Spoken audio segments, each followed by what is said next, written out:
இன்றைக்கி நம்ம ரேனர்ஸ்க்கு சர்வீஸ்க்கு வந்துருக்கிற ஃபோன் என்னென்னு பார்த்தீங்கன்னா ஓப்போ A79 5G. இது கம்ப்ளைண்ட் என்னென்னு பார்த்தீங்கன்னா சிம் கார்டு போட்டோம் அப்படின்னா சிம்மும் காமிக்காது, சேம் டைம் வந்து நோ சர்வீஸில் தான் இருக்கும். இந்த ஃபோனில் IMEI பேஸ் பண்ணி எல்லாமே பர்ஃபெக்டாக இருக்குது. அப்படி இருந்தும் ஏன் இந்த ஃபோனில் வந்து நெட்வொர்க் எடுக்கல அப்படின்னு சொல்லிட்டு நம்ம ஃபோனை ஓப்பன் பண்ணி செக் பண்ணி பார்க்குறப்ப தான் தெரிஞ்சு கஸ்டமர் வந்து வேறு ஒரு ஷாப்பில் கொடுத்துருக்காங்க. அவங்க ரெடி பண்ணியுமே ஃபோன் ரெடி ஆகலை. இப்போ கஸ்டமர் வந்து நம்ம ரேனர்ஸ்க்கு ஃபோன் எடுத்துகிட்டு வந்திருக்காங்க. நம்ம போர்டை ஃபுல்லாகவே ப்ராப்பராக செக் பண்ணி ப்ராப்ளம் என்னன்றதை டயக்னோஸ் பண்ணி திரும்ப நம்ம போர்டை ஃபிக்ஸ் பண்ணிட்டோம். ஓகே, இப்போ நம்ம மதர் போர்டை ஃபோனில் போட்டு ஆன் பண்ணி சிம் கார்டையும் போட்டு செக் பண்ணிக்கலாம் ப்ராப்ளம் சரியாயிருச்சா அப்படின்றத.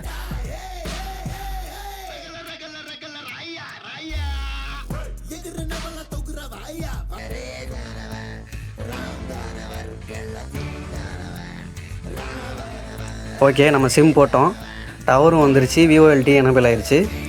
உங்கள்கிட்டையும் இந்த மாதிரி ஃபோனில் ஏதாச்சும் கம்ப்ளைண்ட் இருந்துச்சுன்னா நம்ம ரேனர்ஸ்க்கு எடுத்துருவாங்க. அது ஐஃபோன், ஆண்ட்ராய்டு எந்த ஃபோனாக இருந்தாலுமே பக்காவாக ரெடி பண்ணி வாங்கிக்கலாம்.